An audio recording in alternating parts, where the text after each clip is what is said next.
Good morning, everyone. And as always, it's an absolute pleasure and a privilege to be amongst the ECAR franchisees as usual. I'm just going to share with you, and I've got 15 minutes in which to do it, some of the highlights of the RMI's activity that I think are relevant and important to you at the moment. Against the background, as you know, that one of the fundamental things that we do, and often the question is asked, well, why belong? But the most fundamental thing we do is that we take our collective voice. We have 8,000 members in all the sectors, and we lobby government, we negotiate with organised labour and big business and so on, continually looking at legislation and issues that come up that are likely to affect you in your businesses. And there are three issues at the moment that are very important, and I want to share them with you. And I'm going to start, if I may, with what I believe is the good news. You probably are aware, and we mentioned it before, that for decades now, the RMI has been lobbying government for the introduction of compulsory periodic testing.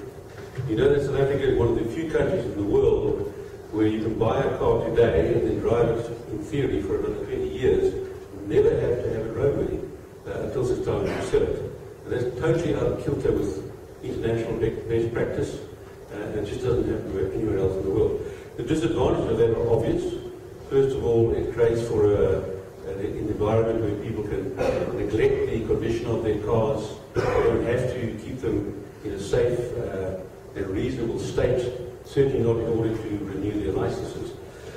Many countries, as you know, you have to every year take a car and have it checked for COR, whatever they call it, and only then can you get your renewal license. Well, the good news is that, and we spoke about it last year, we thought it was about to come. A final draft document has now been completed.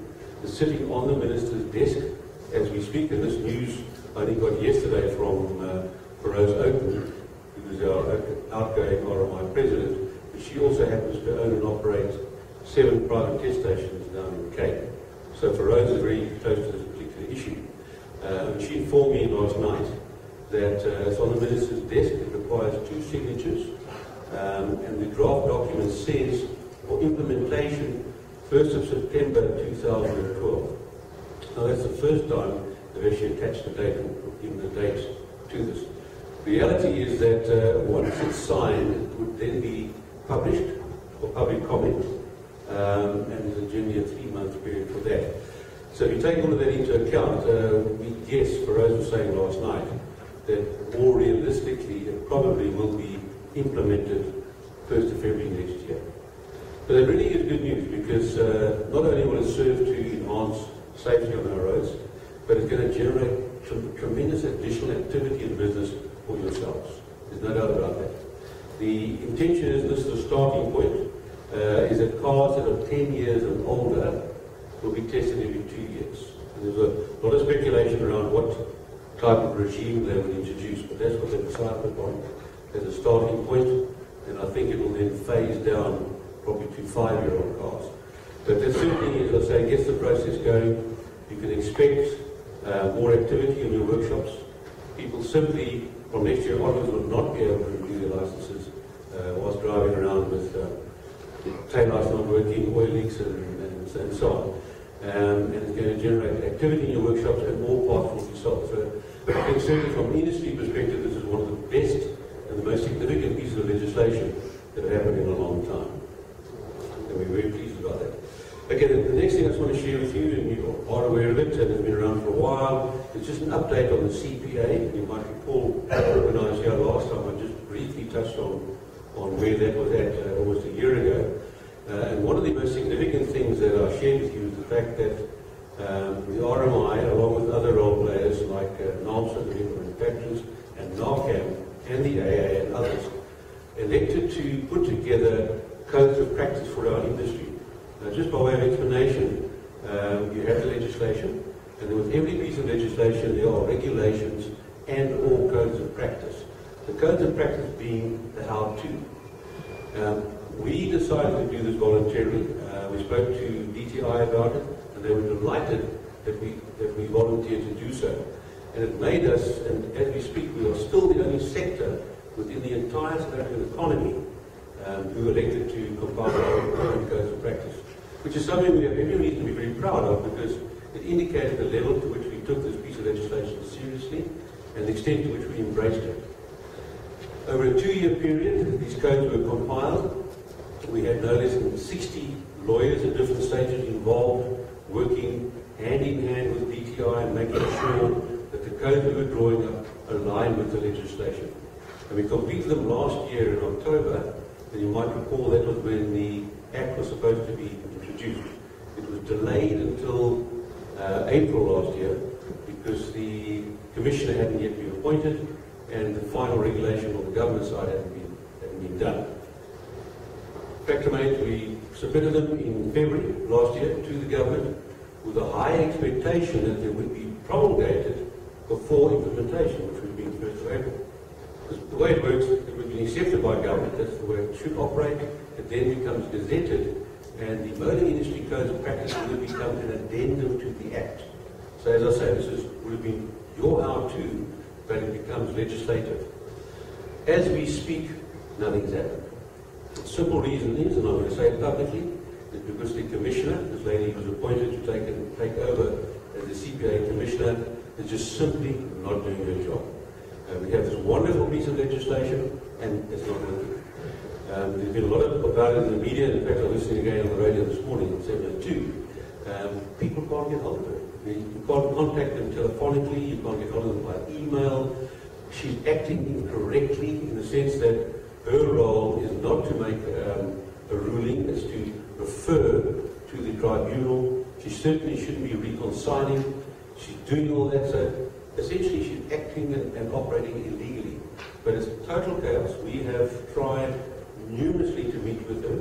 We've written to the department, we've written to Roy Davies, the Minister of DTI, Trade Industry, and we've got nowhere. And we just reached a stage now where frustration levels are at an all-time high. We spent all this money, and first of all, the CPA is not operating in all sectors. If you have a problem with your washing machine or any other thing, try it. Try and get hold of the Commissioner and see if you can get through. It's not going to happen. So we took a decision at the RMI about a week ago. We said, you know what, we spent all this money, we've got these codes of practice together which are not going to change. We know that they are absolutely optimal and perfect because we work with DTI. So we've taken a decision, we can't wait. Our view is that what we should be doing is implement them voluntarily, which we can do. We implement them as an industry, we go out to the media and we say, the motor industry, you know, we don't have the best reputation, which I think is not one that we deserve, because we know that our reputation is tainted by a minority out there. And we know, especially with franchises are concerned, you guys are professionals, you're doing it properly, you are obsessed with getting it right. Despite those earlier movies you saw, and sometimes we don't get it right. But the reality is that as an industry, we are not that bad. And in fact, as evidenced by the extent to which we've embraced the CPA.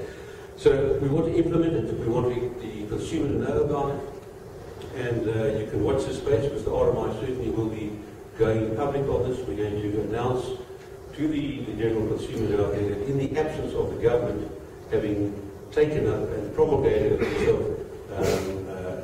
codes of practice that they should have done over a year ago, which would have served to assist the consumer, and they haven't, so we're doing it ourselves.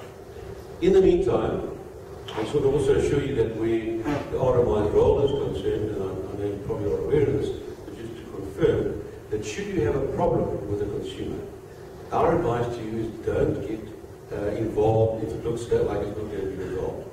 And you're going to have those situations where you have perhaps an unreasonable consumer, or the circumstances are such that you're not winning. Should that happen, our suggestion to you is say to the consumer, we're RMI members. The RMI and its 6 offices around the country have dedicated consumer complaints people, which we've always had, by the way. And we process about 6,500 complaints a year, of which we resolve 95%. And I firmly believe that high resolution rate, a lot of people say, wow, that doesn't sound right. Why is such a high resolution rate? The reason is because invariably, you guys, as our members, take a business decision, the customer's not always right, as we know, and you take a step back and you compromise. So our role with that concern it continues. And it's very important that you try and have your problem resolved, because in the absence of that, the consumer could go up the road or up the line and take it to a tribunal consumer tribunal or consumer court. And one of the things this commissioner said, by the way, which horrified us, is that once she's got her act together, she's going to go around and she's going to ruthlessly impose fines on people who are in breach of the act. So she's kind of seeing herself a bit like the Competition Commission. And the law enables her, should she find that you are in breach of the act, to fine up to 10% of turnover to put us out of business.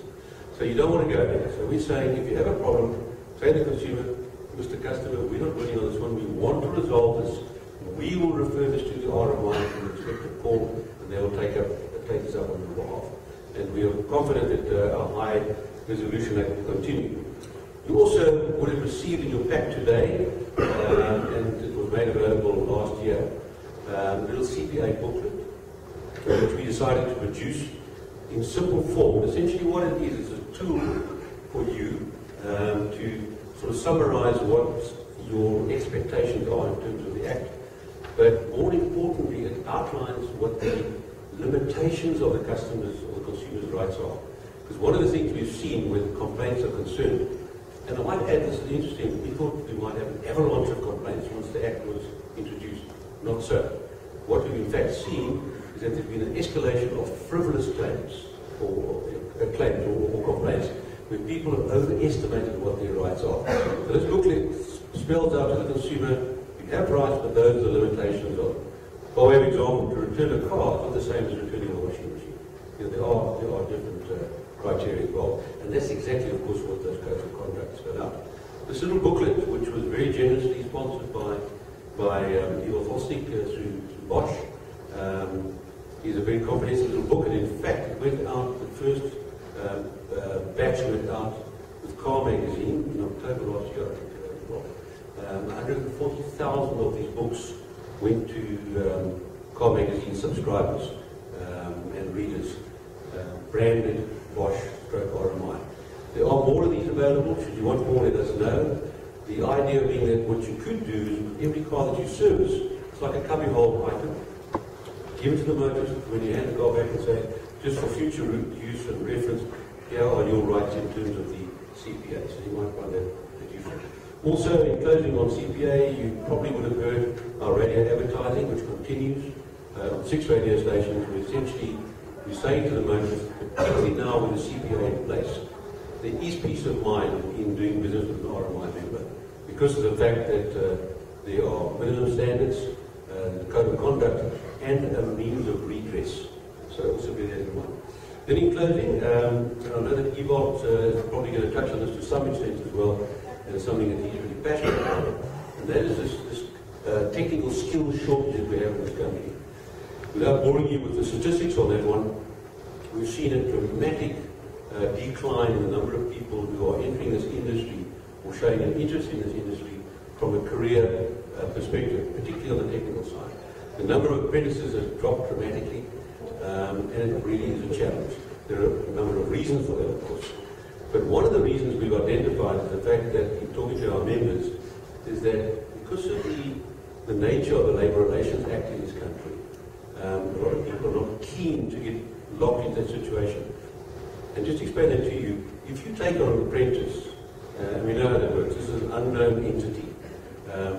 You assume and hope that they're going to be suitable as an apprentice, only discover after 2 months that they're not. You can't get rid of them. You're stuck with them because the Labour Relations Act does not allow you to terminate that employment. So what we've done, and we've had 2 meetings so far with government, the Department of Labour, and we've asked for special exemption or dispensation for this industry relating to apprenticeships, wherein if it doesn't work, you can terminate without being locked into the draconian terms and conditions that relate to the Labour Relations Act. So those are just 3 areas I've touched on to give you some sense of the activities that we're involved in, and they are important also. But to repeat what I said earlier on, I think the real good news is this imminent now introduction of compulsory periodic records.